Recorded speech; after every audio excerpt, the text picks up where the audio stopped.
നമ്മുടെ ഈ ഭരണഘടനകളിലെ മൈനോറിറ്റി അവകാശങ്ങൾ, ആ അവകാശങ്ങളിലെ എല്ലാം നമ്മൾ നോക്കിയാൽ അത് ഏറ്റവും കൂടുതൽ നന്നായി നടപ്പിലാക്കിയത് അള്ളാഹുവിന്റെ റസൂലിന്റെ മദീനയിലാണ്.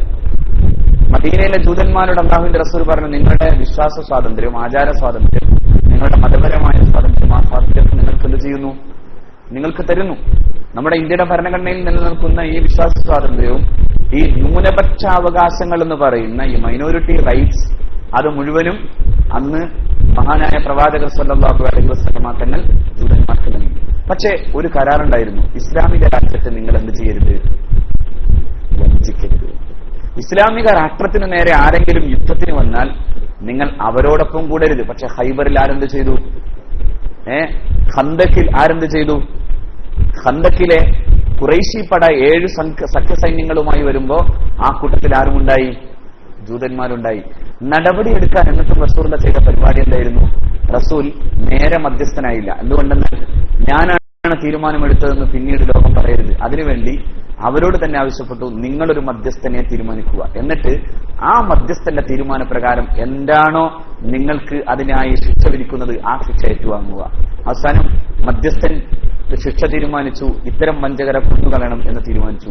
ആ രീതിയിൽ എന്ത് ചെയ്തു? കൊന്നുകളയുകയും ചെയ്തു. അപ്പോ അതിനുശേഷം പിന്നീട് ജസീറത്തുൽ അറബിൽ മുസ്ലിങ്ങളല്ലാത്തവർ വേണ്ടെന്ന് പറയുന്ന അവസ്ഥയിലേക്ക് മഹാനായ പ്രവാചകർ സല്ലല്ലാഹു അലൈഹി വസല്ലമയെ നിർബന്ധിപ്പിക്കുന്ന വിധം ഇവർ പലപ്പോഴും ഇസ്ലാമിക രാഷ്ട്രത്തെ നിരന്തരം വഞ്ചിച്ചു എന്നതുകൊണ്ടാണ് അങ്ങനെ ഒരു തീരുമാനം പോലും ഉണ്ടാകുന്നത്. ഞാൻ പറയുന്നത് ഇതൊക്കെ ഇതിന്റെ നേരെ സന്ദർഭത്തിൽ നടത്തി എടുത്തു കഴിഞ്ഞാൽ പറയാം, ജസീറത്തുൽ അറബിൽ നിന്ന് മുഹമ്മദ് നബി എന്ത് ചെയ്തു? സല്ലല്ലാഹു അലൈഹി വസല്ലം ജൂതന്മാരാട്ടി ഒഴിച്ചു.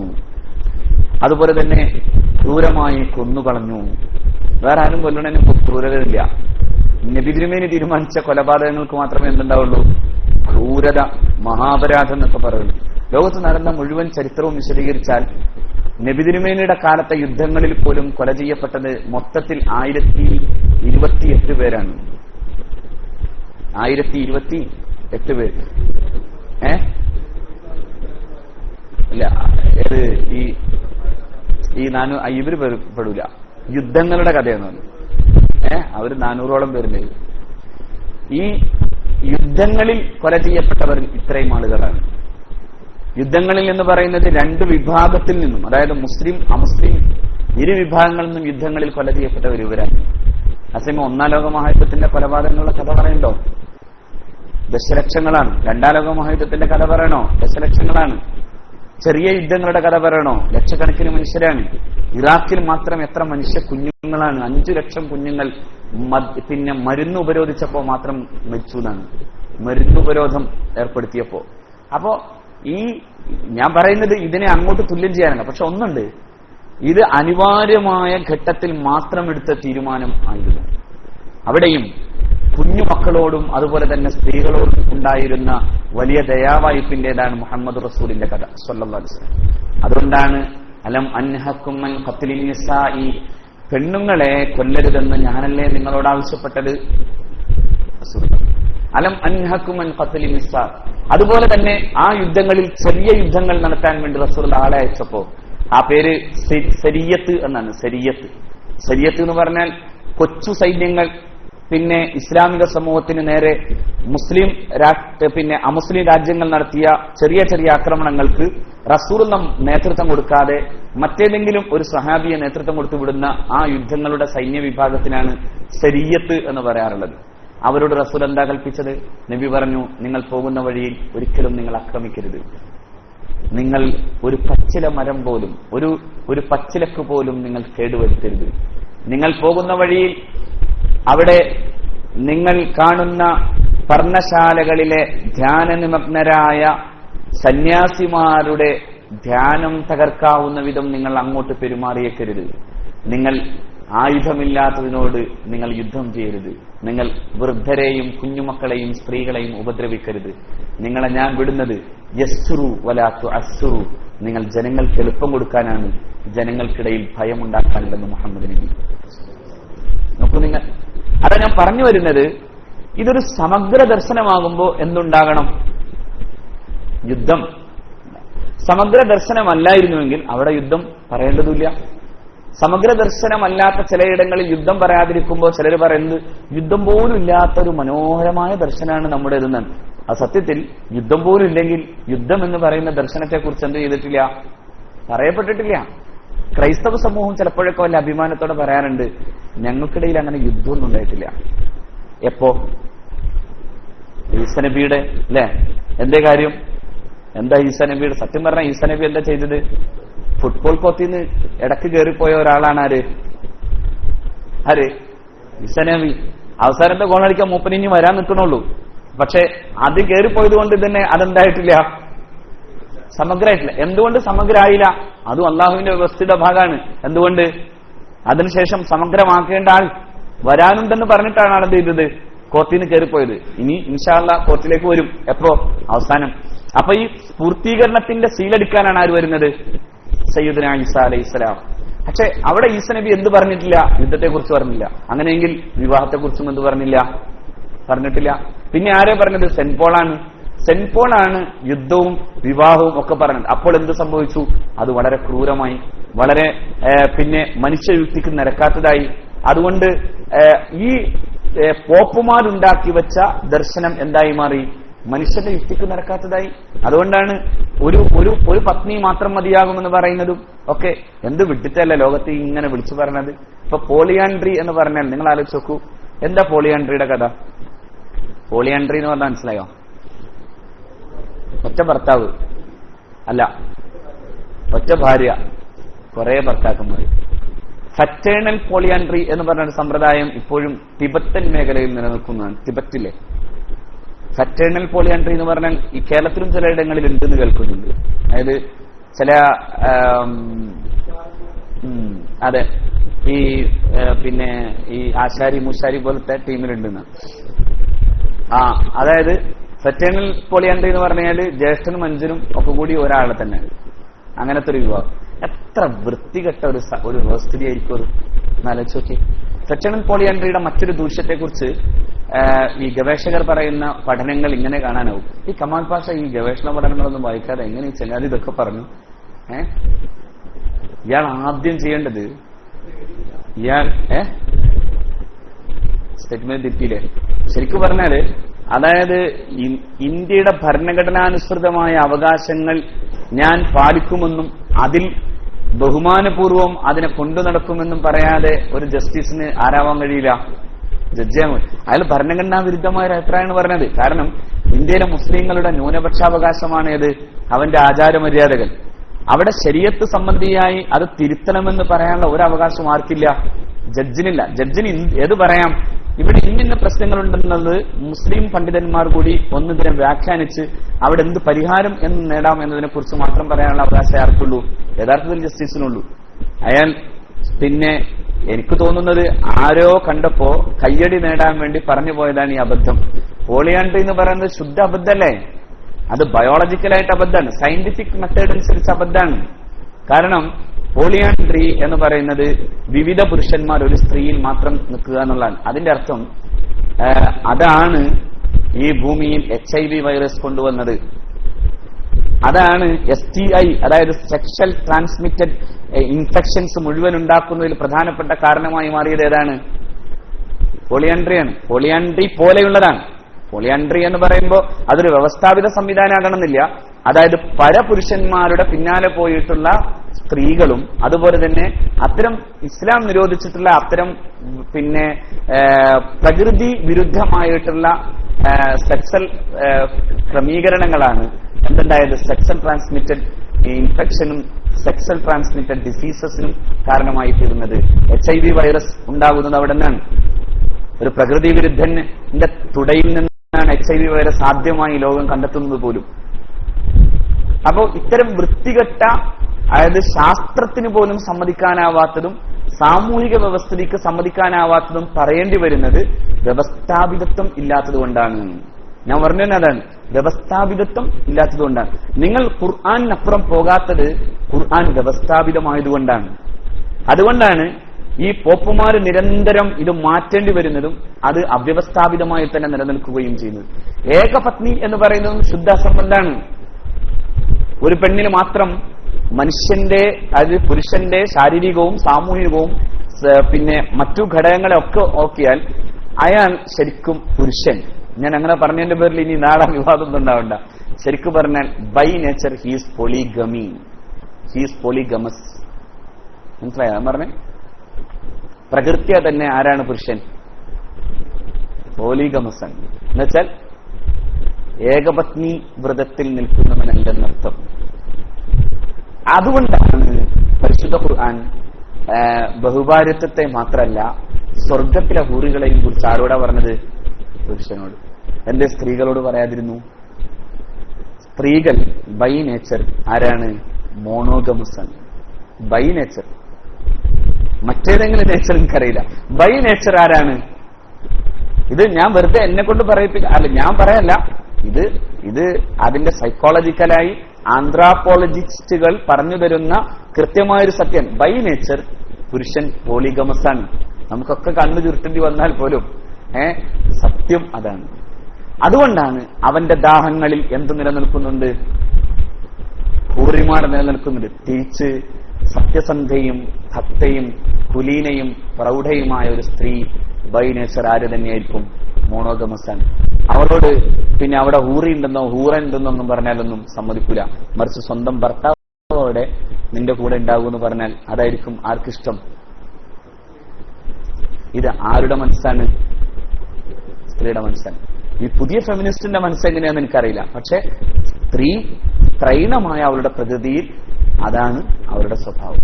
അവൾ ആ അർത്ഥത്തിലാണ് വളരേണ്ടതെന്ന് പറയുമ്പോൾ അവൾ അടിച്ചമർത്താൻ വേണ്ടി പറയല്ല. പ്രകൃതിക്ക് വിരുദ്ധമാകുന്നത് എന്തും പ്രശ്നമാണ്. പ്രകൃതി വിരുദ്ധമാകുന്നത് എന്തും ബൈ നേച്ചർ പോളിഗമസ് ആണ് എന്ന് പറയുന്നതിനെ നേരെ തിരിച്ച് എന്തുകൊണ്ട് ശാസ്ത്രം പോലും അത് പറയുന്നില്ല? എന്തുകൊണ്ട് ശാസ്ത്രം ഈ വിഷയങ്ങളിലൊക്കെ സ്ത്രീ പുരുഷന്മാർ തമ്മിലുണ്ടാകുന്ന ഈ ജെൻഡർ ഡിഫറൻസസ് അംഗീകരിക്കുന്നു? നമ്മുടെ ആരെയും കുറ്റമല്ലല്ലോ. നമ്മുടെ ആരെങ്കിലും കുറ്റാണോ? ഖുർആന്റെ കുറ്റാണോ? ഇസ്ലാമിന്റെ കുറ്റാണോ? അല്ലല്ലോ. അത് അതിന്റെ പ്രകൃതിയാണ്. ആ പ്രകൃതിയെ അനുസരിക്കുന്നിടത്ത് സ്ത്രീക്ക് സ്ത്രീയുടെയും പുരുഷന് പുരുഷന്റെയും പരിമിതികളുണ്ട്. അപ്പൊ അത് വ്യവസ്ഥാപിതപ്പെടുത്തി തന്നു ആര്? അള്ളാഹുവിന്റെ ദീൻ. എന്തേ പറഞ്ഞത് പുരുഷനോട് ഇങ്ങനെ 4 കെട്ടി മുക്കറയിട്ട് നടക്കണമെന്നൊന്നുമല്ല. മറിച്ച് എന്താണ്? ഈ 4 കെട്ടേണ്ട സാഹചര്യം ഉണ്ടെങ്കിൽ നിനക്ക് അവിടെ വരെ എത്താവൂ. അവിടെ വരെ വരാവൂ എന്ന് പറഞ്ഞ് പോളിഗമസ് ആയിട്ടുള്ള ഈ പ്രകൃത്യാ പോളിഗമസായ മനുഷ്യനെ പിടിച്ചു നിർത്തുകയും ചെയ്യുകയാണ് ആര്? ഇസ്ലാം. എപ്പോൾ അവൻ എത്ര പോളിഗമസ് ആയിരുന്നു? രാധമാരുടെ പിന്നാലെ പോയ കൃഷ്ണനെ കുറിച്ചറിയോ? അല്ലേ? രാധമാരുടെ പിന്നാലെ നടന്ന കൃഷ്ണൻ, ലീലാവിലാസങ്ങളുടെ കൃഷ്ണവിലാസം, അല്ലേ? അത് നമ്മളൊക്കെ കേട്ടതല്ലേ? ദാവൂദ് നബി അലൈഹി സ്വലാത്തു വസ്സലാമിനും ഉണ്ടായിരുന്നു ഒരുപാട് പെണ്ണുങ്ങൾ. സുലൈമാൻ നബിക്കുണ്ടായിരുന്നു ഒരുപാട് സ്ത്രീകൾ. സോളമനെയും ദാവീദിനെയും അംഗീകരിക്കാതെ ബൈബിൾ വായിക്കാനാകുമോ ക്രിസ്ത്യാനിക്ക്? പറ്റുമോ? സോളമനെയും ദാവീദിനെയും കാണാതെ ബൈബിൾ വായിക്കാനാകുമോ ക്രിസ്ത്യാനിക്ക്? അപ്പോ ചരിത്രത്തിൽ ഈ പറയപ്പെടുന്ന വിധം ഈ പോളിഗമസ് പുരുഷന്റെ കൂടെ എപ്പോഴും ഉണ്ടായിരുന്നു. അത് അറബ് സമൂഹത്തിൽ വരുമ്പോ 10ഉം 20ഉം പെണ്ണുങ്ങളെ കെട്ടിയിരുന്നു. ആ 10ഉം 20ഉം പെണ്ണുങ്ങളെ കെട്ടുന്ന ദുഷിച്ച ഒരു സാമൂഹിക വ്യവസ്ഥിതിക്ക് നേരെ നിന്നാണ് റസൂലുള്ളാഹി പറയുന്നത്, മതി, നിങ്ങൾ എവിടെ നിൽക്കണം?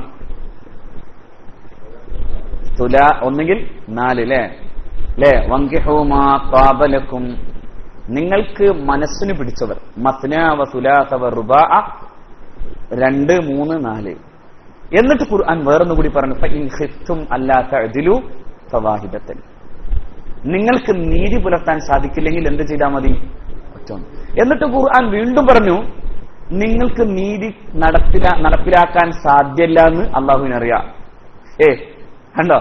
നിങ്ങൾക്ക് നീതി നടപ്പിലാക്കാൻ സാധിക്കണമെന്നില്ലെന്ന് പടച്ചവനറിയാം. അപ്പോ ഏതിലേക്കാണ് തൂക്കം കൊടുത്തത് അള്ളാഹു? അതായത് അതുകൊണ്ടല്ലേ നമ്മളെല്ലാവരും ഇപ്പോ ആരാ ഇതിലിപ്പോ 2 പേരിനെ കെട്ടിട്ടുള്ളത്? പ്രകൃത്യാ പോളിഗമസ് ആണെങ്കിലും ആരും അത് ചെയ്യാതിരിക്കാൻ കാരണം അതൊരു ഭദ്രമായ കുടുംബാന്തരീക്ഷത്തിന്റെയും സാമൂഹിക ജീവിതത്തിന്റെയും ഭാഗമായതുകൊണ്ടാണ്.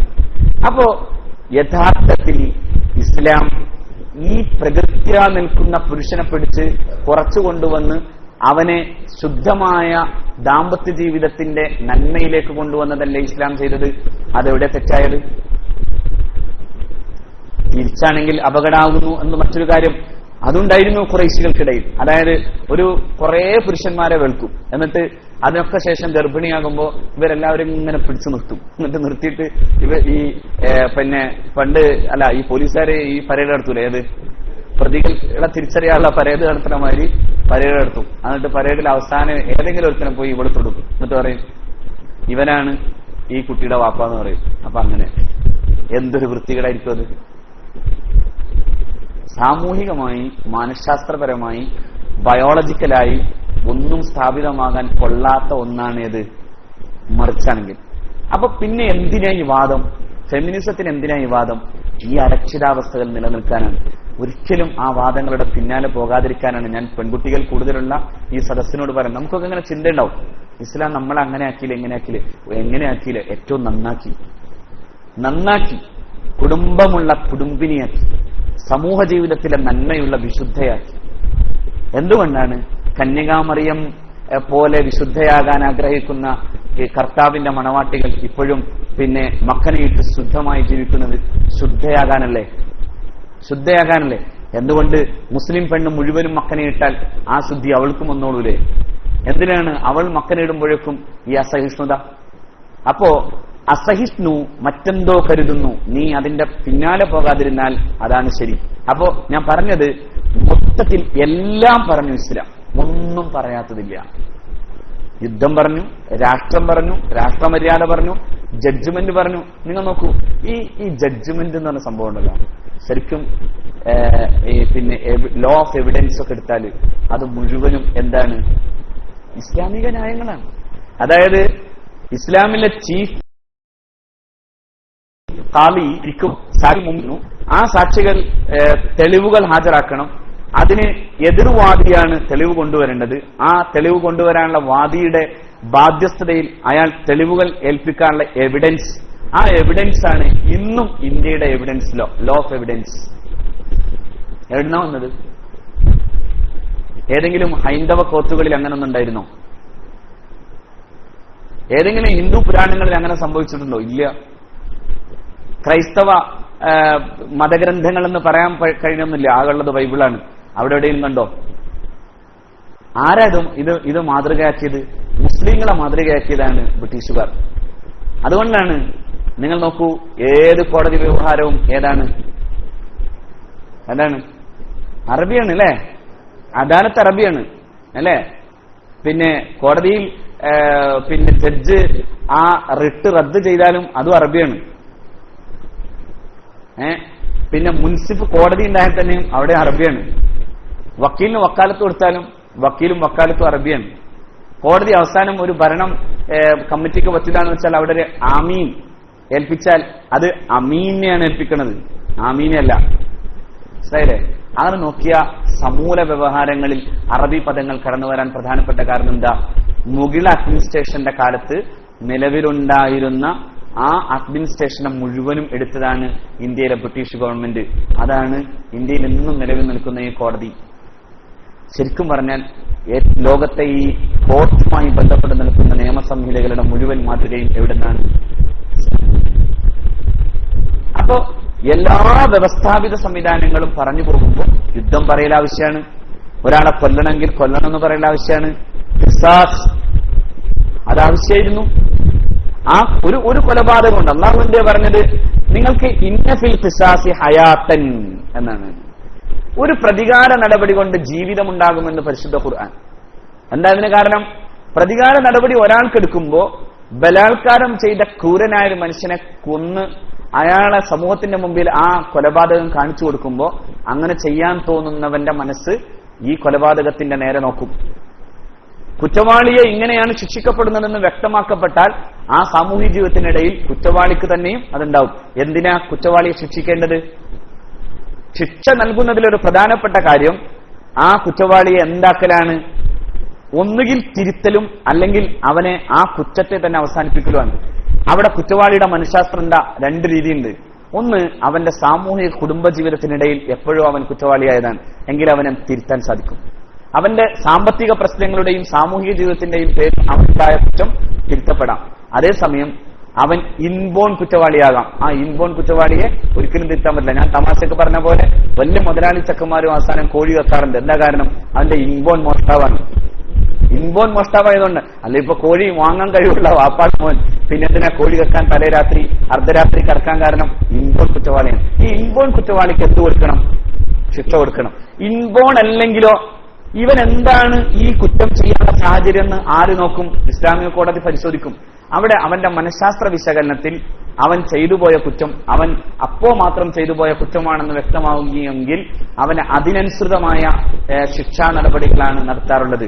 അതാണ് ശരിക്കും നമ്മുടെയൊക്കെ നാട്ടിൽ നടക്കേണ്ടത്. സത്യത്തിൽ ഇൻബോൺ അല്ലാത്ത ഏതെങ്കിലും ഒരു കുറ്റം ചെയ്തവൻ പോലും പോലീസ് സ്റ്റേഷനിൽ കയറി രണ്ടാമത് ജയിലിൽ കയറിയാൽ പിന്നെ അവൻ ഇൻബോൺ കുറ്റക്കാരനേക്കാളും വലിയ കുറ്റവാളിയാകും നമ്മുടെ നാട്ടിൽ. അതേസമയം ഇസ്ലാം എന്തേ ചെയ്തത് നോക്കൂ നിങ്ങൾ. ഹബീബായ റസൂൽ സല്ലല്ലാഹു അലൈഹി വസല്ലമയുടെ മുമ്പിലേക്ക് ഒരു ദരിദ്രനായ ചെറുപ്പക്കാരനെ കൊണ്ടുവരുന്നു. അയാളെ മർദ്ദിച്ചിട്ടാണ് പണക്കാരൻ കൊണ്ടുവരുന്നത്. അയാളുടെ തോട്ടത്തിൽ കയറി 2 ഈത്തപ്പഴം കട്ടു എന്നതായിരുന്നു കുറ്റം. നബി തിരുമേനി എന്തേ ചെയ്തത്? ആ ചെറുപ്പക്കാരനോട് ചോദിച്ചു, മോനെ നീ എന്താ ചെയ്തത്? അവൻ വല്ലാതെ ഭയന്നു എന്ന് മാത്രമല്ല നാണിച്ചു.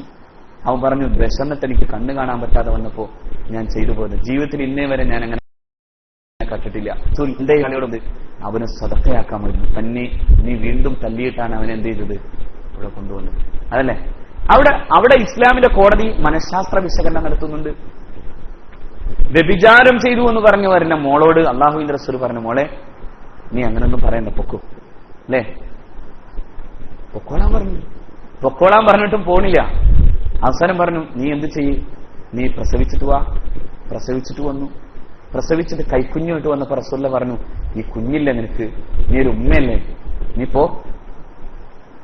ആ സ്ത്രീ പോയി തിരിച്ചു വന്നു. പിന്നെ ഈ കുഞ്ഞിന് കയ്യിൽ ഒരു റൊട്ടി കഷ്ണം കൊടുത്ത് അത് തിന്നുന്നത് റസൂലുള്ളാഹിനെ കാണിച്ചിട്ട് പറഞ്ഞു, ഇനിയെങ്കിലും തഫ്സീർനി യാ റസൂലല്ലാഹ്, എന്നെ ശുദ്ധീകരിക്കൂലേ.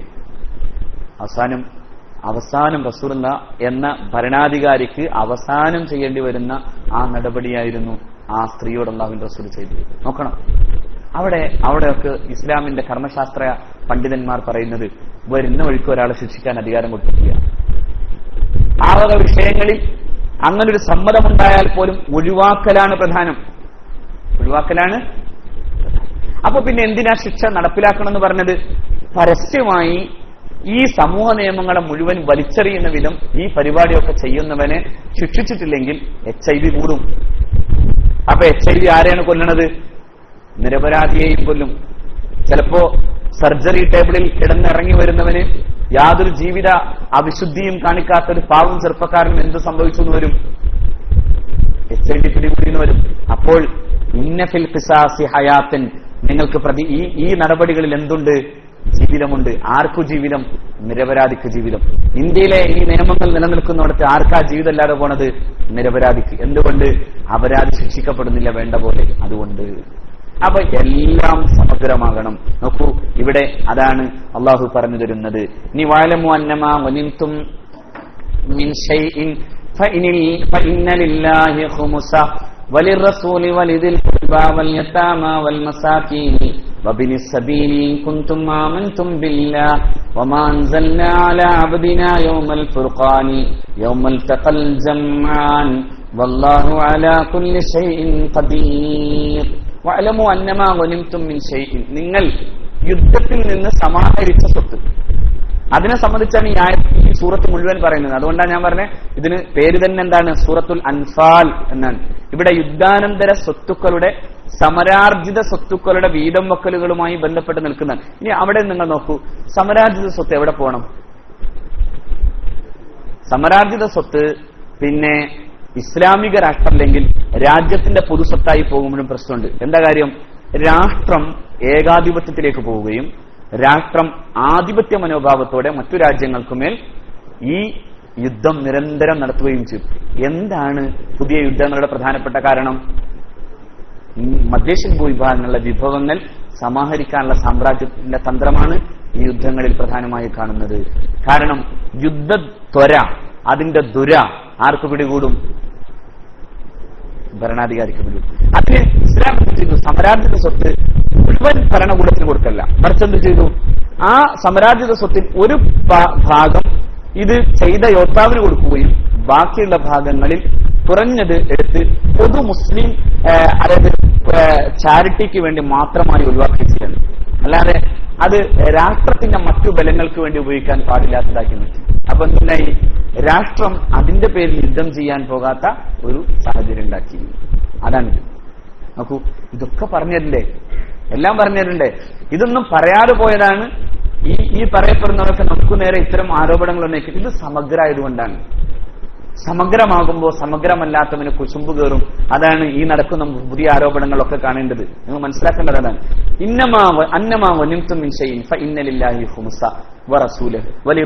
അള്ളാഹുവിനും അവന്റെ റസൂലിനും ഒരു സമരാജിത സ്വത്തിന്റെ 5-1 അള്ളാഹുവിനും അവന്റെ റസൂലിനും ഉണ്ട് എന്ന് പറഞ്ഞാൽ അതിന്റെ അർത്ഥം എന്താ?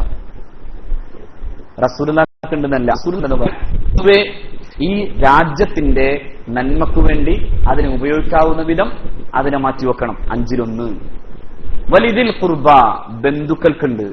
അത് പിന്നെ ഈ യോദ്ധാവിന്റെ ബന്ധത്തിൽപ്പെട്ട ആളുകൾക്കുണ്ട്. വൽ യതാമ, യതീമുകൾക്കുണ്ട്. വൽ മസാക്കീനി, ദരിദ്രർക്കുണ്ട്. വബിനു സബീലി, വബിനു സബീൽ എന്ന് പറഞ്ഞ യാത്രക്കാരനുണ്ട്. ഇൻ കുന്തും ആമൻതും ബില്ലാഹ്, നിങ്ങൾ സ്വന്തം ഉപയോഗിക്കാനുള്ളതല്ല ഇതെല്ലാം. യുദ്ധം നിങ്ങൾക്ക് വേണ്ടി മാത്രം സമ്പത്തിനെ കൊണ്ടുപൂട്ടുമെന്ന് വന്നാൽ യുദ്ധം നിരന്തരം എന്താകും? ഉണ്ടായിക്കൊണ്ടേയിരിക്കും. കാരണങ്ങൾ അതിന് പലതാവും എന്ന് മാത്രം. പക്ഷെ ആ കാരണങ്ങളിൽ സ്വാർത്ഥത നിലനിൽക്കും. ആ സ്വാർത്ഥത ഇസ്ലാമിലൂടെ ഇല്ലായ്മ ചെയ്യുന്നു. കാരണം ഇത് വീതിച്ചു കൊടുക്കുന്നത് ആർക്കാണ്? ഈ യുദ്ധവുമായി യാതൊരു ബന്ധമില്ലാത്ത ആളുകൾക്കാണ്. ആരാ? ഒബുനുസബിൽ, യാത്രക്കാരൻ, ദരിദ്രനായ യാത്രക്കാരൻ, ദരിദ്രൻ, അനാഥന്, അങ്ങനെ അത്തരം ചാരിറ്റി പ്രവർത്തനങ്ങൾക്ക് ഉപയോഗിക്കുന്നു. ഇത് ആയുധം പിന്നെയും മേടിക്കാൻ വേണ്ടി ഉപയോഗിക്കാണോ? ആണോ? അല്ലാന്ന് മനസ്സിലായില്ല ഞാൻ പറഞ്ഞത്. ആയുധം വീണ്ടും വാങ്ങാനല്ല അത് ഉപയോഗിക്കുന്നത്, അത് ചാരിറ്റിക്ക് ഉപയോഗിക്കുന്നു. യുദ്ധത്തിന്റെ സാഹചര്യങ്ങളെ ഇല്ലായ്മ ചെയ്യുന്നു എന്നതാണ് അർത്ഥം. യുദ്ധ സാഹചര്യങ്ങൾ റസൂൽ എപ്പോഴും എന്ത് ചെയ്തിരുന്നു? എങ്ങനെ?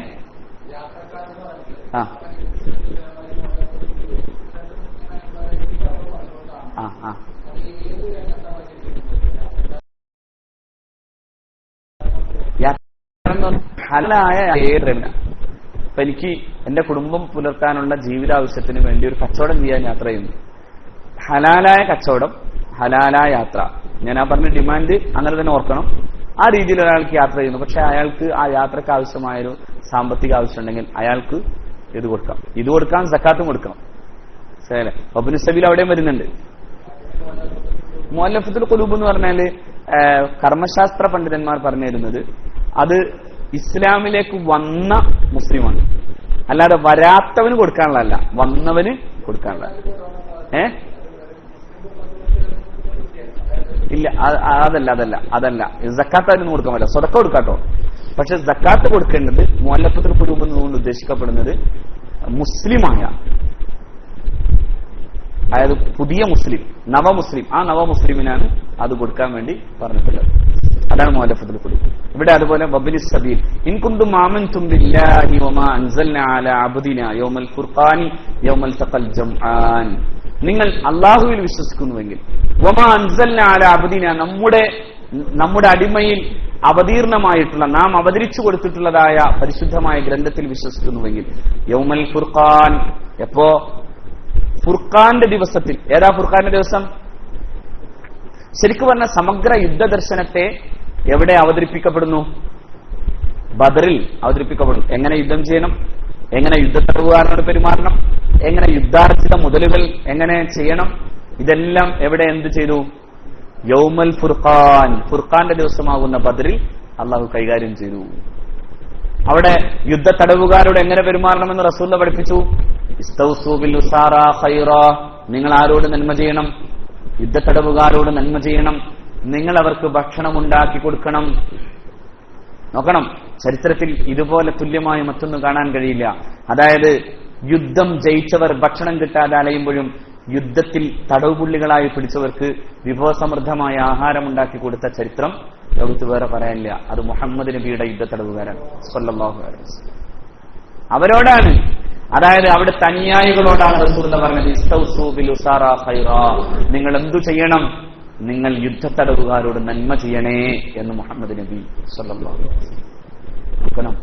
ഞാൻ പറഞ്ഞത് ഒന്നും പറയാതെ വിട്ടിട്ടില്ല. ഇവിടെ പറഞ്ഞു പോയിട്ടേ ഉള്ളൂ, എല്ലാം പറഞ്ഞു പോയി. അതുകൊണ്ടാണ് നിങ്ങൾ അള്ളാഹുവിലും ഫുർഖാൻ, ഈ ദിവസത്തിൽ അവതീർണമായത് എന്ന് പറഞ്ഞാൽ സമഗ്രമായ യുദ്ധദർശനത്തിൽ പരിശുദ്ധ ഖുർആന്റെ നിയമങ്ങളിൽ നിങ്ങൾ വിശ്വസിക്കുന്നുവെങ്കിൽ, യൗമൽ തഖൽ ജംആൻ, രണ്ട് വിഭാഗം ആളുകൾ ഒരുമിച്ച് കണ്ടുമുട്ടിയ സമയം ഏതാണത്? ശത്രുവും ഇസ്ലാമിക സമൂഹവും ഇവർ തമ്മിൽ ഒരുമിച്ച് കണ്ടുമുട്ടിയത് ബദറിൽ. ആ സമയത്ത് അല്ലാഹു അവതരിപ്പിച്ചിട്ടുള്ള യുദ്ധനിയമങ്ങൾ, ആ യുദ്ധനിയമങ്ങൾ നിങ്ങൾ പാലിച്ചേ പറ്റൂ. വല്ലാഹു അലാ കുല്ലി ഷൈഇൻ ഖദീർ, അല്ലാഹു എല്ലാത്തിനും കഴിവുള്ളവനാണ്. എന്താ ഇതൊക്കെ ഇങ്ങനെ പറയണത്? എന്താ ഈ വല്ലാഹു അലാ കുല്ലി ഷൈഇൻ ഖദീർ? യുദ്ധമില്ലാതെ നിങ്ങളെ ജയിപ്പിക്കാൻ കഴിവുള്ളവനല്ല അതിന്റെ അർത്ഥം. മറിച്ച് നിങ്ങൾ കഴിവുള്ളവരാണെന്ന് ധരിച്ചിട്ടെങ്ങാനും കഴിവില്ലാത്തവന്റെ മേൽ നിങ്ങൾ കാണിക്കുന്ന അതിക്രമങ്ങൾക്ക് മുകളിൽ ആരുണ്ട്? ഉടമസ്ഥനായ തമ്പുരാനുണ്ട്. മനസ്സിലായോ? ഈ മുന്നറിയിപ്പ് മുഴുവൻ അള്ളാഹു കൊടുക്കാൻ കാരണം ഈ യുദ്ധവിജയങ്ങൾക്ക് എപ്പോഴും ഉണ്ടാകുന്ന മറ്റൊരു സ്വഭാവമുണ്ട്. എന്താണത്? നിങ്ങളുടെ കൂടെ ഇല്ലേ? യുദ്ധവിജയത്തിലെത്തുമ്പോൾ തന്നെ ക്രൂരതകൾ കാണിക്കാൻ ആര് പ്രേരകമാകും? അവിടെ അള്ളാഹു എന്ത് ചെയ്യും? അതാണ് ഇസ്ലാമിന്റെ യുദ്ധത്തിൽ എവിടെയും അങ്ങനെ ഒരു അതിക്രമമില്ല. ഏത് ഇസ്ലാമിന്റെ? ശുദ്ധ ഇസ്ലാമിക സൈന്യങ്ങളുടെ യുദ്ധങ്ങളിൽ ആർക്കും തോന്നിപ്പോവും. അതായത് ശത്രുക്കൾ മുന്നിൽ നിൽക്കുമ്പോൾ അവൻ പരാജിതനാണെങ്കിൽ എന്തു ചെയ്യും? സൈനികാംഗങ്ങൾ എപ്പോഴും എന്തെങ്കിലും കോപ്രായം കാണിച്ചു പോകും. നടക്കാണെന്ന് മാത്രം. ഏത് വിജയിക്കും? അവിടെ സ്ത്രീകൾ ബലാത്കാരത്തിന് വിധേയമാക്കപ്പെടുകയും അതുപോലെ തന്നെ കുഞ്ഞുമക്കളെ പോലും നശിപ്പിക്കപ്പെടുകയും സ്വത്തുക്കൾ അപഹരിക്കപ്പെടുകയും ചെയ്യുന്ന കാഴ്ചകൾ ചരിത്രത്തിലെ ഏത് യുദ്ധങ്ങളിലും കാണാം. പക്ഷെ അസ്റഫുൽ ഖൽഖിന്റെ യുദ്ധങ്ങളിൽ അത് കാണില്ല. അസ്റഫുൽ ഖൽഖിന്റെ യുദ്ധങ്ങളിൽ അത് കാണൂല. അതുകൊണ്ടല്ലേ മക്ക വിജയമുണ്ടായപ്പോ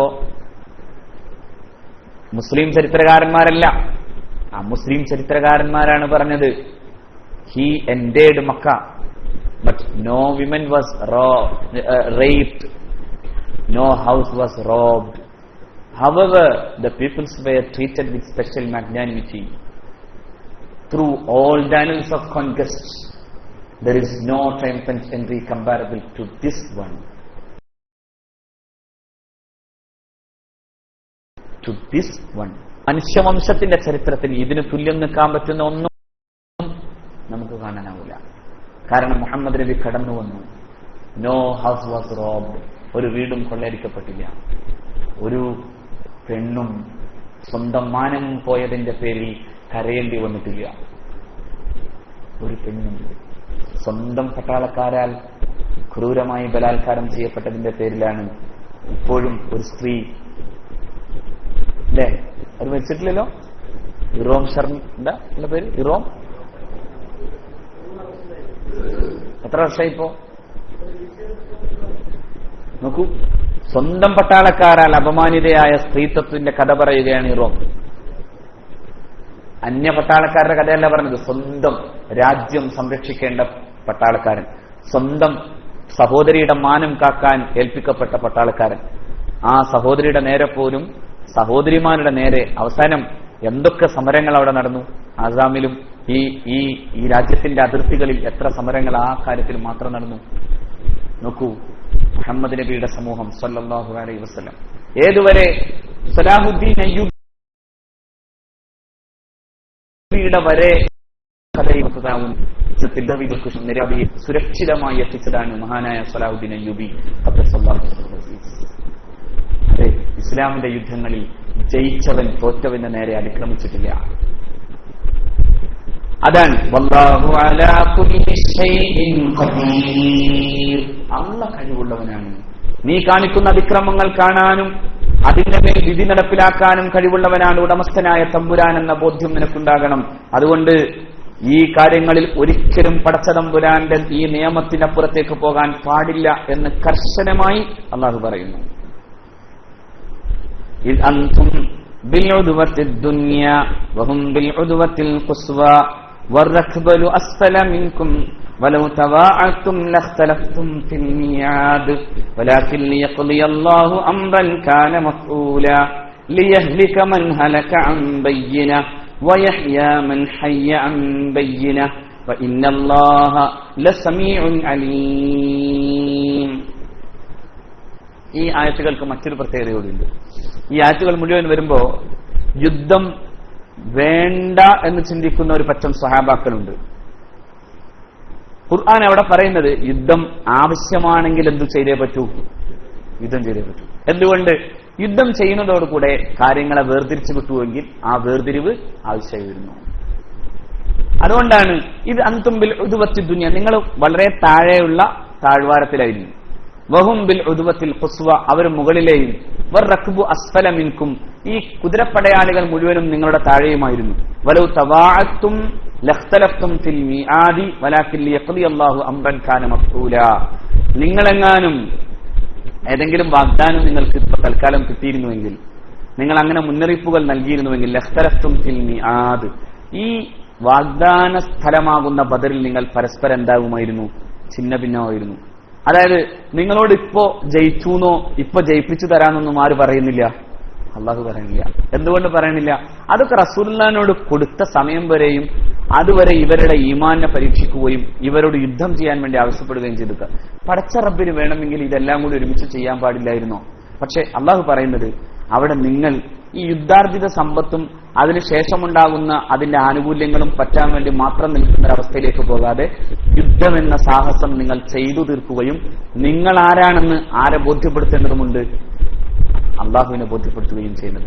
അതുകൊണ്ടാണ് നിങ്ങൾക്ക് അള്ളാഹു ഏതെങ്കിലും വാഗ്ദാനങ്ങൾ ചെയ്തു തന്നിരുന്നെങ്കിൽ പിന്നെ ലഖ്തലഫ്തും ഫിൽ മിആദ് വലാകിൻ ലിയഖ്ദി അല്ലാഹു അംറൻ കാന മഫ്ഊല. അള്ളാഹ്ക്ക് ആവശ്യം ആ കാര്യം നടക്കൽ കൂടി, യുദ്ധം നടക്കലായിരുന്നു.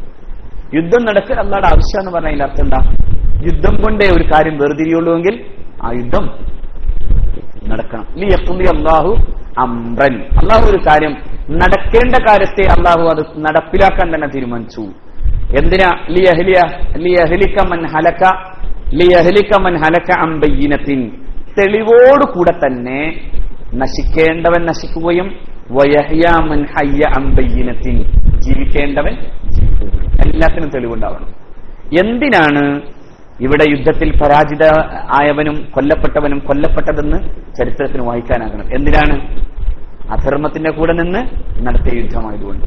തിന്മയുടെ പക്ഷം അങ്ങനെ തോറ്റു നിൽക്കുമ്പോൾ നന്മയുടെ പക്ഷം ജയിച്ചു നിൽക്കുകയും ചെയ്യണം. രണ്ടിനും തെളിവുണ്ടാകണം. അള്ളാഹു അതുകൊണ്ടാണ് ആ യുദ്ധത്തെ എന്തു പറഞ്ഞത്? ഫുർഖാന്റേതാണ്, അതായത് വേർതിരിക്കലാണ്. നന്മയും തിന്മയും വേർതിരിച്ചു നിന്നു. വഇന്നല്ലാഹ ലസമീഉൻ അലീം, അള്ളാഹു സമീഉൻ അലീമാണ്.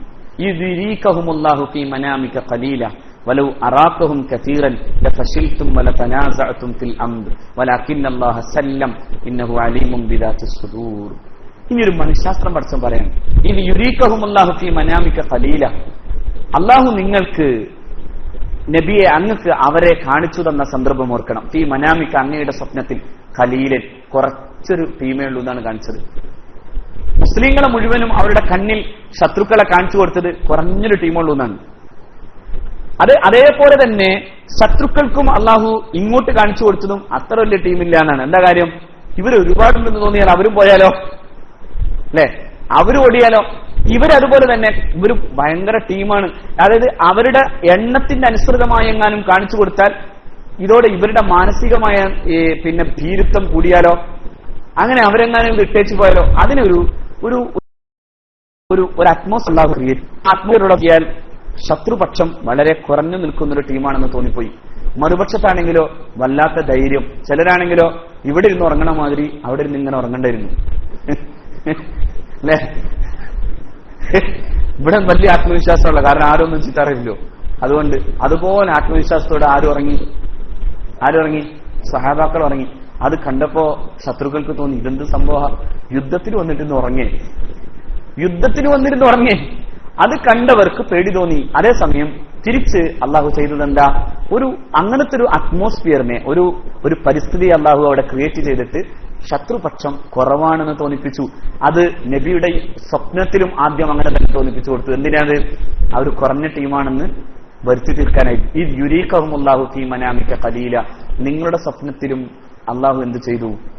അവരെ കുറച്ച് കാണിച്ചു. വലൗ അറാഖഹും, അങ്ങക്കെങ്ങാനും അവരെ കസീറൻ കൂടുതലാണെന്ന് കാണിച്ചു തന്നുവെങ്കിൽ ലഫശിൽതും നിങ്ങളാകെന്തായനെ ഭീരുക്കളായി പോയനെ. നിങ്ങളെന്ന് പറയുന്നത് അവിടെ ആരല്ല? മുഹമ്മദ് നബി അല്ല സല്ലല്ലാഹു അലൈഹി വസല്ലം. സ്വഹാബാക്കൾക്കിടയിൽ എന്ത് വന്നേനെ? സ്വഹാബാക്കൾക്ക് അത് വരില്ല എന്ന് പറയാൻ പറ്റില്ല.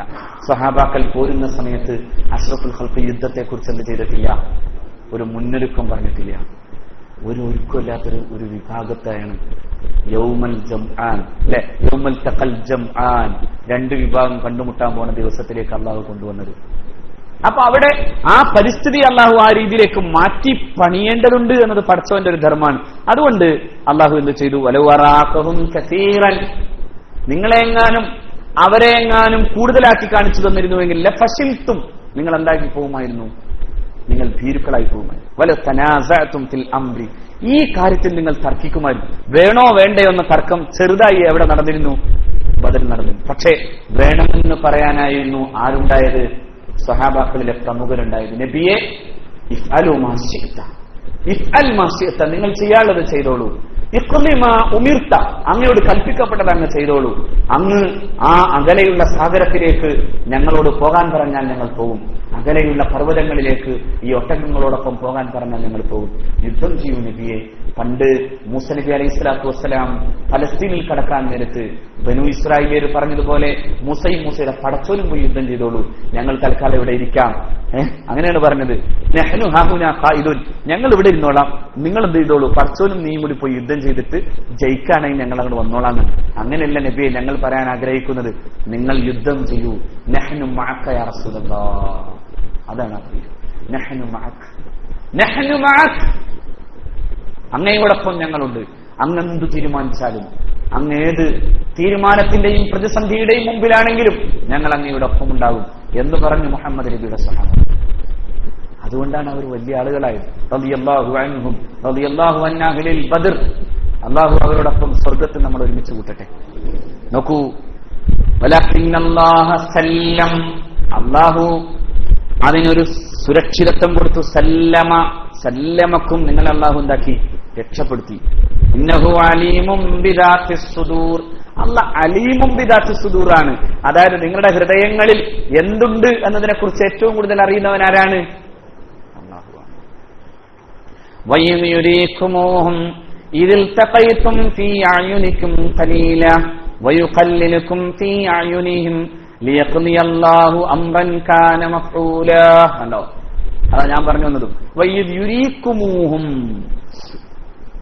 നിങ്ങളെ അവരെ കാണിച്ച സന്ദർഭം. ഇതിൽ തഖൈതും, നിങ്ങൾ കണ്ടുമുട്ടിയപ്പോ, ഫീ അയുനിക്കും, നിങ്ങളുടെ കണ്ണുകളിൽ, ഖലീലൻ, കുറച്ച നിങ്ങളെ. തിരിച്ച് വയുഖല്ലിലുക്കും, നിങ്ങളെ കുറച്ചു കാണിച്ചു. ആരുടെ കണ്ണുകളിൽ? ഫീ അയുനിഹിം, അവരുടെ കണ്ണുകളിൽ. എന്തിനാ? ലിയഖ്ദിയല്ലാഹു അംറൻ, ഈ പണി നടക്കണം. അവരോടിയാലും പണിയെടുക്കുമല്ലോ, ഇവരോടിയാലും പണിയെടുക്കൂല. ഇത് ഇവിടെ ഒന്ന് തിരിച്ചറിയിപ്പിക്കപ്പെടണം. എന്തുകൊണ്ട് തിരിച്ചറിയിപ്പിക്കപ്പെടണം? ഇവർ ഓടിയിട്ടും പിന്നെ പണി എന്തായിരിക്കും അവരുടെ? ഇവർ ഓടിയാലും പിന്നെ എന്തായിരിക്കും പണി? ഈ ഉപദ്രവം തന്നെയായിരിക്കും അല്ലെ? അത് മാത്രമല്ല, അബൂജഹലിന്റെ കഅബയുടെ കില്ല പിടിച്ചുള്ളൊരു വർത്തമാനം ശരിയാകണം. ഏതാണ്?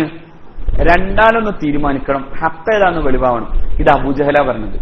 സ്വാഭാവികമായും അത് ശത്രുക്കൾക്കിടയിൽ എന്തുണ്ടാക്കും? അതിന്റെ സ്വാധീനം ഉണ്ടാക്കും. ഈ യുദ്ധം തോക്കുമ്പോ ശത്രു അറിയാതെ പറയുന്ന ഒരു കാര്യം എന്തായിരിക്കും? സംഗതി എവിടെ തന്നെയാണ് ശരി? മുഹമ്മദ് നബിയുടെ തന്നെ ശരി അല്ലെ, സല്ലല്ലാഹു അലൈഹി വസല്ലം. സത്യം പറഞ്ഞാൽ ഇതൊക്കെയാണ് അവസാനം എന്ത് സമ്മതിപ്പിച്ചത്? ഇവർക്ക് സത്യത്തിൽ അള്ളാഹുവിന്റെ റസൂലിന്റെ ഈ ദർശനം ശരിയല്ല എന്നായിരുന്നില്ല അവർ പറഞ്ഞിരുന്നത്. സംഗതി ഇന്ന ഹാഷിം ഗോത്രത്തിൽ ഇങ്ങനെ ഒരാൾ വരുമ്പോ നമ്മളൊക്കെ ഇങ്ങനെ രാജാക്കന്മാരും നേതാക്കന്മാരായിട്ട് നമുക്കൊന്നും പ്രവാചകത്വം കിട്ടിയില്ലല്ലോ എന്നതായിരുന്നു ആരുടെ പ്രശ്നം?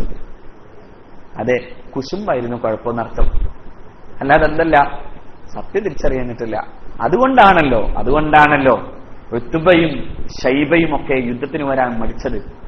ഉമയ്യത്ത് ബിൻ ഖലഫിനോട് സഅദ് റളിയല്ലാഹു അൻഹു, സഅദ് ബിൻ മുആദ് യുദ്ധത്തിനൊക്കെ മുമ്പ്, ബദറിനൊക്കെ മുമ്പ് കഅബ കാണാൻ പോയി. അങ്ങനെ തവാഫ് ചെയ്യുമ്പോൾ അബൂജഹൽ കളിയാക്കി, എടാ അൻസാരി, എടാ കർഷക, എടാ മദീനക്കാര, നീയല്ലേ മുഹമ്മദിനെ കൊണ്ടുപോയി സംരക്ഷിക്കണമെന്നൊക്കെ പറഞ്ഞ് ചൂടായി. അപ്പോ മഹാനായ പിന്നെ സഅദ് റളിയല്ലാഹു അൻഹു ഇയാളോട് ചൂടായി. അപ്പോ ഉമയ്യത്ത് ബിൻ ഖലഫ് സുഹൃത്താണ്. സുഹൃത്ത് ഇങ്ങനെ കെട്ടിപ്പിടിച്ചിട്ട് പറഞ്ഞു, നമ്മുടെ രാജാവാണ്, അതുകൊണ്ട് മൂപ്പരുടെ നേരെ അങ്ങനെ ഒച്ചയിൽ വർത്താനം പറയാൻ പാടില്ല എന്ന് പറഞ്ഞു. അപ്പോ സഅദ് റളിയല്ലാഹു അൻഹു പറഞ്ഞു, അവന്റെ നേരെയല്ല, നീയും അവനൊക്കെ ബദറിൽ കൊല്ലപ്പെടുമെന്ന് റസൂൽ എന്നോട് പറഞ്ഞിട്ടുണ്ട് പറഞ്ഞു. അവനൊക്കെ ബദറിൽ ഇന്ന സ്ഥലത്ത് വെച്ച് ശരിയാകൂന്ന് അല്ലാഹുവിന്റെ റസൂൽ ഞങ്ങളോട് പറഞ്ഞിട്ടുണ്ടെന്ന് പറഞ്ഞു. കേട്ടപ്പോ ഉമയ്യക്ക് ആകെ ഇതായി. പതുക്കെ വിളിച്ചുകൊണ്ടിട്ട് ചോദിച്ചു, ഞാനും കൊല്ലപ്പെടുമെന്ന് പറഞ്ഞിട്ടുണ്ടോന്ന്. അതെ, നീ കൊല്ലപ്പെടുന്ന പറഞ്ഞു. അതുകൊണ്ട് ബദറിനെ വിളിച്ചപ്പോ മൂപ്പർ എന്ത് ചെയ്യുന്ന വെച്ചാൽ ഭാര്യനോട് ചോദിച്ചടി, സംഭവം എന്നോട് പോകാൻ പറയുന്നുണ്ട്, എന്താ ചെയ്യാന്ന് വെച്ചു. അപ്പോ ഭാര്യ പറഞ്ഞു, മുഹമ്മദ് അല്ലേ പറഞ്ഞത് സല്ലല്ലാഹു അലൈഹി വസല്ലം, പോയാ കുടുങ്ങും, സംഭവം അങ്ങനെ തന്നെ നടക്കും, അതുകൊണ്ട് പോരുണ്ടാവും. അങ്ങനെ അവസാനം എന്താ ചെയ്യുന്നറിയോ, ഈ പെണ്ണുങ്ങളെ അതായത് ആണിനെ പെണ്ണാക്കാൻ വേണ്ടി ചെയ്യുന്ന കുറേശ്ശികളുടെ ഒരു പരിപാടി ഉണ്ട്. ചെണ്ട കൊട്ടിങ്ങനെ വന്നിട്ട് പെണ്ണുങ്ങളുടെ മുമ്പിൽ നിൽക്കണമാതിരി നൃത്തം ചെയ്യും. അതുപോലെ ഇയാളെ പെണ്ണാക്കി എന്ന് പറഞ്ഞാൽ ഇയാളെ ഒന്നിനും കൊള്ളൂലാത്തവനാണെന്ന് വരുത്തി തീർത്തു. അതോടെ അയാൾ എന്ത് ചെയ്തു, ഭാര്യനോട് പറഞ്ഞു, എവിടെയെങ്കിലും ചാടാൻ ചാൻസ് ഉണ്ടെങ്കിൽ ഞാൻ പോന്നോളാം, തൽക്കാലം കൂടെ പോവാന്ന് പറഞ്ഞ് പോന്നാണ് ആര്, മുഹയ്യിദ്ദീൻ ഖലഫ്. അവസാനം ബദറിൽ രക്ഷപ്പെടാനുള്ള എല്ലാ ശ്രമവും നടത്തി. ഒടുക്കം യുദ്ധം കഴിയുന്നതിന്റെ സമയത്താണ് ഇയാൾ നേരെ ഓടിയത്. ഓടിയ സമയത്ത് ആര് പിടിച്ചു? സയ്യിദുനാ ബിലാൽ റളിയല്ലാഹു അൻഹു. ആര്? തന്നെ ഏറ്റവും കൂടുതൽ ക്രൂരമായി മർദ്ദിക്കുകയും കിരാതമായി പീഡിപ്പിക്കുകയും ചെയ്തവനാകുന്ന തന്റെ യജമാനന്റെ കൈക്ക് പിടിച്ചു. ആര്? ബിലാൽ. ഉമയ്യ എന്ന് വിളിച്ചിട്ട് ആക്രോശിച്ചു. അതെ, ഉമയ്യയുടെ അവസാനം ബിലാലിന്റെ കൈകൊണ്ടായിരുന്നു റളിയല്ലാഹു അൻഹു. നോക്കണേ, അവിടെ റസൂലുള്ളാഹി പറഞ്ഞത് മുഴുവൻ എന്ത് ചെയ്തു? അവിടെ നിങ്ങൾ ആലോചിക്കേണ്ടത് അത് അവന്റെ മനഃശാസ്ത്രപരമായ ഏറ്റവും വലിയ യുദ്ധമായിരുന്നത് ബദറിലെ മനഃശാസ്ത്രപരമായ യുദ്ധമാണ് ഇസ്ലാമിന്റെ ജയത്തിന്റെ പ്രധാനപ്പെട്ട കാരണം. അതാണ് അള്ളാഹു പറഞ്ഞത്, ഈ പണി നടന്നിട്ടില്ലെങ്കിൽ ഇതൊന്നും നടക്കൂല. അതുകൊണ്ട് എന്ത് ചെയ്തു? നിങ്ങൾക്ക് അവരെയും കുറച്ച് കാണിച്ചു തന്നു, അവർക്ക് നിങ്ങളെയും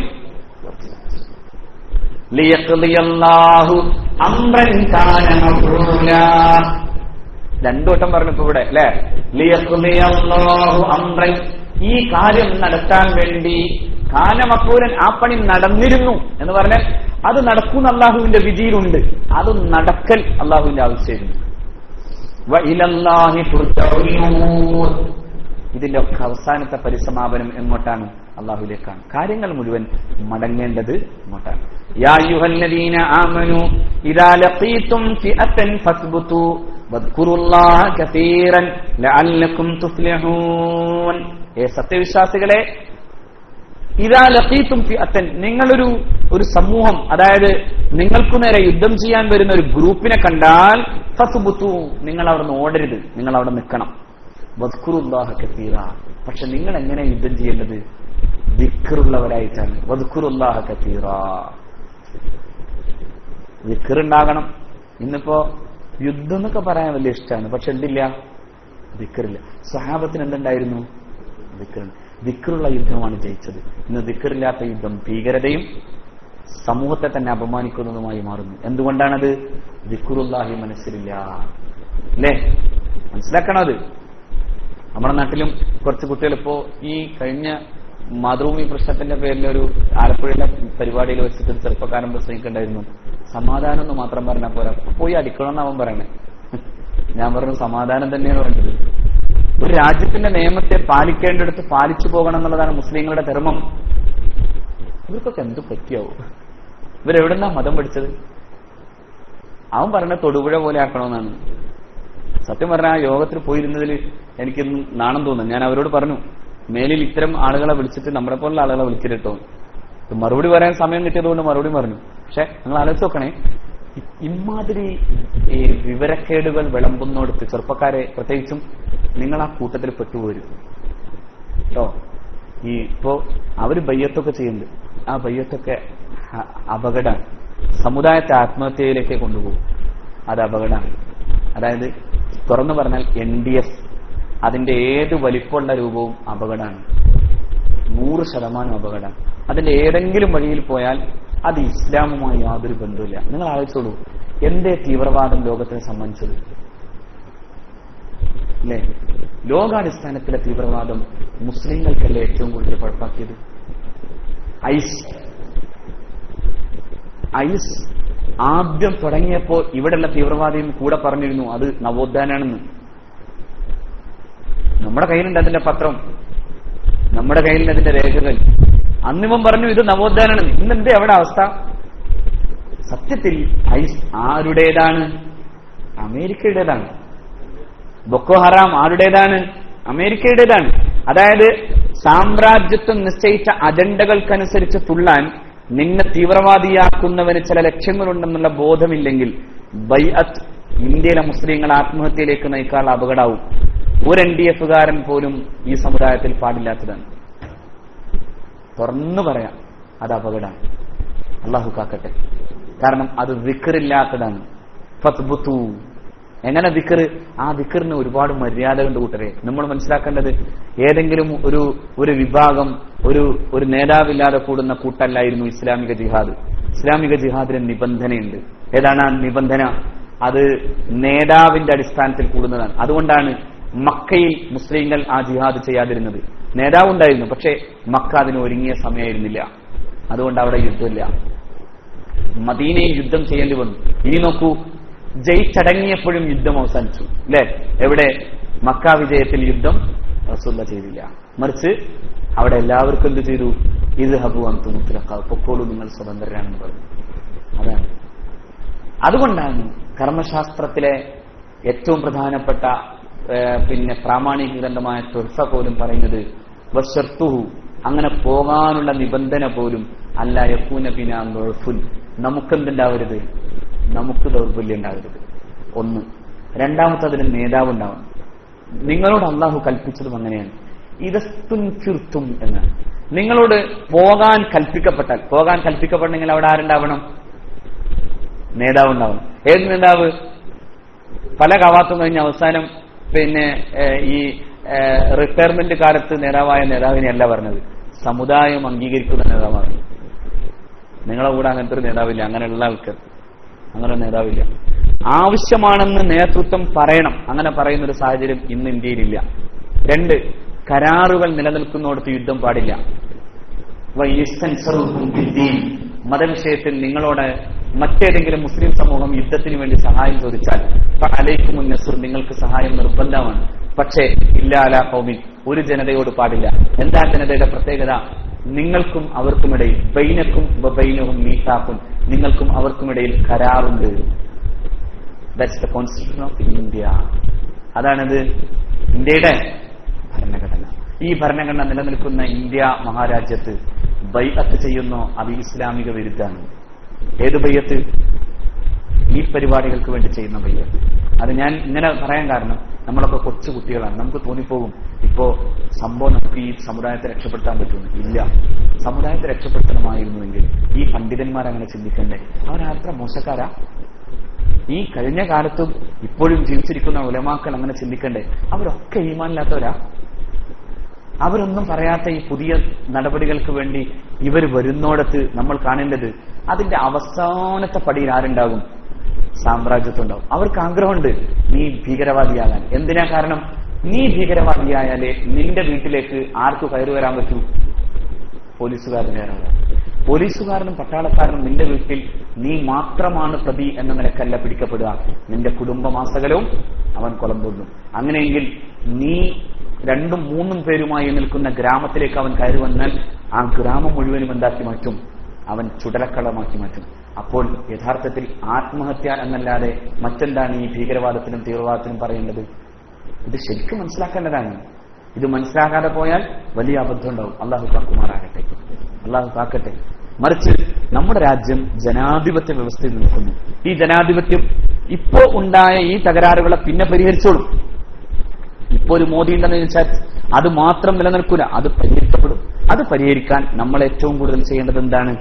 ജനാധിപത്യത്തെയാണ് നമ്മളുടെ ശക്തിപ്പെടുത്തി ജിഹാദാക്കേണ്ടത്. അല്ലാത്ത ജിഹാദ് ആപത്താണ്. അള്ളാഹു തൗഫീഖ് ചെയ്യട്ടെ കാര്യം മനസ്സിലാക്കാൻ. ഇതൊക്കെ ഉലമായിന്റെ നിബന്ധനകളുടെ അടിസ്ഥാനത്തിൽ തന്നെയാണ് നമ്മളിത് പറഞ്ഞത്. തർക്കിക്കണമെങ്കിൽ അങ്ങനെയുള്ളവർക്ക് നമുക്ക് ഒരുമിച്ചിരിക്കാം. പക്ഷേ ഉലമാ കർമ്മശാസ്ത്രത്തിലൂടെയും അതിന്റെ വ്യവസ്ഥാപിത സംവിധാനത്തിലൂടെയും പറഞ്ഞതിന് എതിരായി ചിന്തിച്ചാൽ തീർച്ചയായും അത് സമുദായത്തിൽ കുഴപ്പങ്ങളെ ഉണ്ടാക്കൂ. അതുകൊണ്ട് കാര്യം മനസ്സിലാക്കാൻ അള്ളാഹു തൗഫീഖ് തരട്ടെ. ഞാനിവിടെ അവസാനിപ്പിക്കാണ്. ഇൻഷാ അല്ലാഹ് പിന്നീട് നമുക്ക് ബാക്കി അടുത്ത ആഴ്ചയിൽ ചർച്ച ചെയ്യാം. അർഹമുർ-റഹീമീനായ റബ്ബ് ഈ സദസ്സിനെ അല്ലാഹു അനുഗ്രഹിക്കുമാറാകട്ടെ. അല്ലാഹുവേ, ഈ സദസ്സിലിരുന്നതുപോലെ ഞങ്ങൾക്ക് സ്വർഗ്ഗത്തിലിരിക്കാൻ നീ തൗഫീഖ് തരണേ അല്ലാഹ്. റഹ്മുർ-റഹീമീനായ റബ്ബേ, ഞങ്ങൾക്ക് ഞങ്ങളുടെ പാപങ്ങളെ നീ പുറത്തു തരണേ അല്ലാഹ്. ഞങ്ങളുടെ ജീവിതത്തിൽ നന്നാക്കി തരണേ അല്ലാഹ്. ഒരു തരത്തിലും ബുദ്ധികേടിലേക്ക് പോകുന്ന ഒരവസ്ഥയിൽ നീ ഞങ്ങൾക്ക് വരുത്തല്ല അല്ലാഹ്. ഞങ്ങളുടെ നാടിനെ നീ ശാന്തവും വ്യവസ്ഥാപിതവുമാക്കി തരണേ റഹ്മാനെ. സമാധാനമുള്ളതാക്കണേ അല്ലാഹ്. ഒരിക്കലും ഈ നാട്ടിൽ കുഴപ്പങ്ങൾ ഉണ്ടാകാൻ ഞങ്ങളോ അല്ലെങ്കിൽ മറ്റുള്ളവരോ പ്രേരിപ്പിക്കുന്ന വിധത്തിൽ നീ എത്തിക്കരുതേ അല്ലാഹ്. റഹ്മാനെ, ഈ നാട് സമാധാനത്തിലാക്കണേ അല്ലാഹ്. സഹിഷ്ണുതയുടെ നാടാക്കണേ അല്ലാഹ്. ഞങ്ങളുടെ ജീവിതം നല്ല നിലയിൽ പോകാനും ഇസ്ലാമികമായ ആചാരങ്ങളെ ശരിയായ രീതിയിൽ നടത്താനും സാധ്യമാകുന്ന ഒരു നിയമഭരണകൂടങ്ങൾ നിലനിൽക്കുന്ന അവസ്ഥയിൽ ഞങ്ങളെ നിലനിർത്തനെ തമ്പുരാനെ. ഞങ്ങളുടെ ഭരണാധികാരികൾ നല്ലവരല്ലെങ്കിൽ അവരെ മാറ്റുകയും നല്ല ഭരണാധികാരികളെ കൊണ്ടുവരികയും ചെയ്യുന്ന റഹ്മാനെ. റബ്ബേ, ഈ ദീനിന് ഉപകാരപ്രദമാക്കുന്ന വിധം ഭരണകൂടങ്ങളെ നീ മാറ്റണേ റഹ്മാനെ.